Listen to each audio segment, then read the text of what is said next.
آپ نے شیعہ انقلاب کو ایکسپورٹ کرنے کے لیے اور وہاں کے حکمرانوں کو تنگ کرنے کے لیے جو ساری چیزیں شروع کر رکھی ہیں، میرا شکوہ آپ سے یہ بھی ہے، آپ کو یہ نہیں کرنا چاہیے.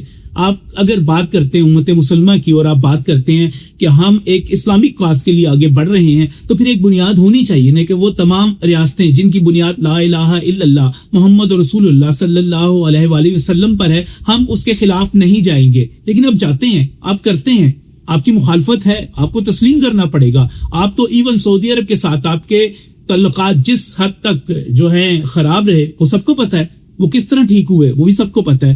تو آپ کو اس پہ بھی تو دیکھنا پڑے گا، سوچنا پڑے گا. اور اگر موجودہ حالات کے اوپر جنگ پر آ جائیں تو میرا 5واں شکوہ آپ سے یہ ہے کہ آپ نے آبنائے ہرمز کو بند کیوں کیا. اس کی وجہ سے پوری دنیا کی معیشت متاثر ہوئی. آپ کہتے ہیں کہ یہ آپ کا ایک جنگی ہتھیار ہے، لیکن اس کے نتیجے میں آپ کو اچھی طرح پتہ ہے کہ قطر کا بزنس کس طرح تباہ ہوا، بحرین کا کس طرح تباہ ہوا، کویت کا کس طرح تباہ ہوا، اور وہ کس حد تک آپ کے خلاف یو اے کی بات کریں جو کہ ایک پوری کی پوری مارکیٹ امرج کر رہی تھی، آپ نے اس کو کس طرح تباہ کیا.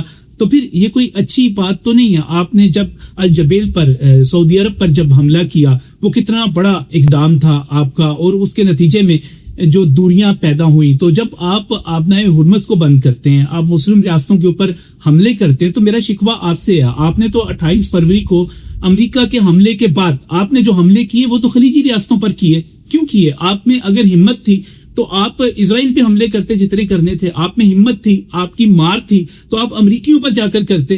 آپ اپنے خلیجی ممالک پر کرتے رہے، اور اس کا نتیجہ کیا؟ اگر پاکستان ان ممالک کو نہ روکتا تو اس کا نتیجہ کیا نکلتا؟ پورے خلیج میں آگ لگی ہوئی ہوتی. اور آپ نے جو کوشش کی، اس کے نتیجے میں آپ جس اسرائیل کو تباہ کرنے کی بات کرتے ہیں، بنیادی طور پر آپ نے اس کا ایجنڈا جو تھا وہ پورا کرنے کی کوشش کی. یہ میرا شکوہ ہے آپ سے، اور بڑا جائز ہے، آپ کو پتا ہے اس کا کہ یہ مناسب شکوہ ہے آپ سے. پھر آپ اسی جنگ کو دیکھ لیجئے. میرا آپ سے جو چھٹا شکوہ ہے وہ یہ ہے کہ آپ نے اپنے اندر پورے کا پورا ایک اسرائیلی نیٹ ورک، ایک انڈیا کا ہندوؤں کا نیٹ ورک قائم کر رکھا ہے.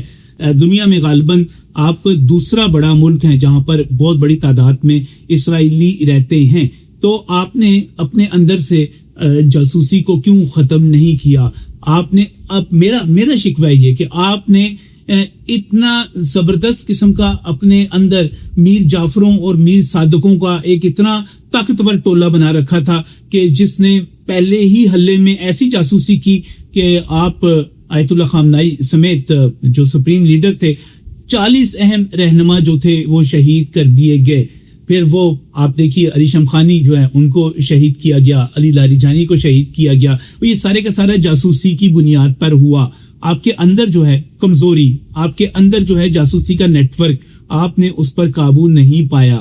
آپ اسلام دشمنوں کو سہولتیں دیتے رہے. آپ اسلامک اسٹیٹ ہیں، نام لیتے ہیں، نعرہ لگاتے ہیں، لیکن آپ نے یقینی طور پر اپنے اندر جو ایک نیٹ ورک بنایا ہوا تھا وہ بڑا تباہ کن تھا، اور ابھی تک ہے. چلیں یہاں پر میں اس کے ساتھ ہی اپنا شکوہ بھی کرتا چلوں کہ آپ نے چاہ بہار کی جو بندرگاہ ہے وہ جس نیت کے ساتھ اور جس کوشش کے ساتھ اور جس کے تعاون کے ساتھ بنائی، وہ صرف اور صرف اس لیے تھا، بھارت سے آپ نے بھاری فنڈنگ اس لیے لی کہ آپ گوادر کو ناکام کر سکیں. اس کے لیے آپ نے ایک بڑے پلان کے اوپر بھارت کے ساتھ مل کر پاکستان کے خلاف سازش کی اور اس کی معیشت کو، اس کی گوادر کی بندرگاہ کو ناکام کرنے کی کوشش کی. دیکھیں یہ شکوہ میرا ہے اور یہ رہے گا. پھر بھارت جو ہے وہاں سے کس طرح دم دبا کر بھاگا. ہم تو نہیں بھاگے، ہمارے خلاف سازش تھی نا یہ ساری کی ساری، ہمارے خلاف یہ سارا کچھ ہو رہا تھا، ہم اس کا متاثر ہو رہے تھے، لیکن ہم آپ کی مدد کے لیے آئے. وہ جس بھارت کے ساتھ آپ ملے ہوئے تھے اور جو کچھ کر رہے تھے وہ تو نہیں تھا وہاں پر، وہ تو نہیں رہا وہاں پر. وہ تو اسرائیل کے ساتھ نتن یاہو حملے سے پہلے جو ہے نتن یاہو کے ساتھ جو جا کر کھڑا ہوا وہ کون تھا؟ نریندر مودی تھا نا. آپ کو پتا ہے، اچھی طرح پتا ہے. میرا 8واں شکوہ آپ سے یہ ہے کہ آپ ایک اہم اسلامی ریاست ہیں، اور میرا خیال ہے کہ آپ کو دیکھنا پڑے گا، کچھ حکمت سے، کچھ تدبر سے کام لینا پڑے گا. میرا آپ سے سوال ہے کہ آپ عراق کیوں بننا چاہتے ہیں؟ آپ لیبیا کیوں بننا چاہتے ہیں؟ آپ افغانستان کیوں بننا چاہتے ہیں؟ آپ پاکستان کیوں نہیں بننا چاہتے؟ آپ ملائیشیا کیوں نہیں بننا چاہتے؟ آپ ترکیہ کیوں نہیں بننا چاہتے؟ آپ سعودیہ کیوں نہیں بننا چاہتے؟ آپ آذربائیجان کیوں نہیں بننا چاہتے؟ آپ یہ جو ریاستیں اپنے تحفظ کر رہی ہیں, جو ترقی کر رہی ہیں, جو امن کی پیامبر ہیں, آپ ان کو فالو کیوں نہیں کرتے؟ اور یہاں پر اگر میں ضمنی شکوہ اس کو کاؤنٹنگ میں نہیں لاتا, میں جو کرتا چلوں تو پھر مجھے کوئی اس میں جو افغانستان نے ہمارے ساتھ کیا, آپ نے بھی تو 90 کی دہائی میں یہی کچھ کیا تھا نا ہمارے ساتھ, یہاں پر فرقہ واریت کی بنیاد پر, شیعہ انقلاب کو ایکسپورٹ کرنے کی بنیاد پر. آپ چین کے ساتھ دوست ہیں, چین تو اپنی چیزوں کو اس طرح ایکسپورٹ نہیں کرتا, اسی سے سیکھ لیں کچھ. تو میرا آپ سے شکوہ ہے یہ ٹھیک ٹھاک قسم کا, جاندار قسم کا. میرا آپ سے 9واں شکوہ جو ہے وہ بہت اہم ہے, وہ آپ کی یوتھ کے حوالے سے ہے, ان کے مستقبل کے حوالے سے ہے. جب آپ معاہدہ کرنے سے انکار کرتے ہیں, اس کا مطلب یہ ہے کہ آپ اپنے آپ کو دنیا کے ساتھ لے کر چلنے سے انکاری ہیں. آپ اس میں صلح حدیبیہ کو دیکھیں, سمجھا جاتا تھا کہ وہ نقصان کا سودا ہے, لیکن وہ نقصان کا سودا نہیں تھا. آپ رسول پاک صلی اللہ علیہ وسلم کی ہجرت کو دیکھیں, مکہ سے جب ہجرت کی گئی وہ حکمت تھی, وہ تدبیر تھی, وہ کوئی یہ بات نہیں تھی کہ رسول اللہ صلی اللہ علیہ وسلم کی درخواست کے اوپر اللہ تعالیٰ پورے مکہ کی قسمت کو نہیں بدل سکتے تھے, ان کے دلوں کو نہیں بدل سکتے تھے, لیکن ایک حکمت تھی, ایک تدبیر تھی.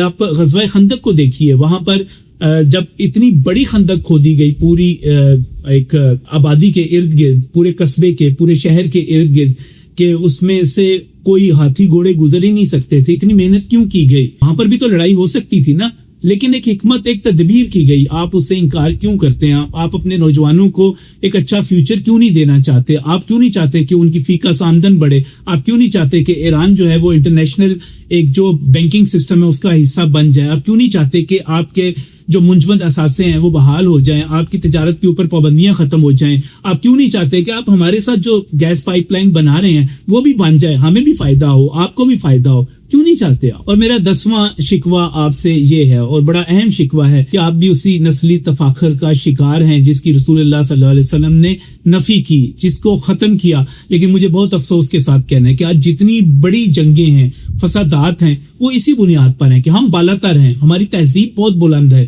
ہم بہت ہی اعلیٰ نسل ہیں, ہم جیسا کوئی نہیں ہے. مجھے معذرت کے ساتھ کہنا ہے کہ ہمارے عربی بھائیوں کو بھی یہی جو ہے زوم رہا, امریکیوں کو بھی یہی زوم ہے کہ ہم سب سے بالاتر ہیں, ہم سب سے امیر ہیں, ہم سب سے طاقتور ہیں. اور یہ آپ اسرائیلیوں کو دیکھ لیجئے, یہ جو صہیونیت جو کچھ کر رہی ہے وہ کس بنیاد پہ کر رہی ہے, وہ کیا حوالے دیتے ہیں, وہ کس بنیاد کے اوپر یہ سارا کچھ کرتے ہیں. اور آپ بھی اسی نسلی تفاخر کا شکار ہیں, لہٰذا آپ عام بندے کی طرح سوچتے ہی نہیں ہیں. یہ لڑائیاں شروع ہی اس تکبر کی وجہ سے ہوتی ہیں. اس تکبر کو کم کیجیے, امن کی طرف آئیں, صلح کی طرف آئیں, اور ایک معاہدہ کر کے آگے بڑھیں.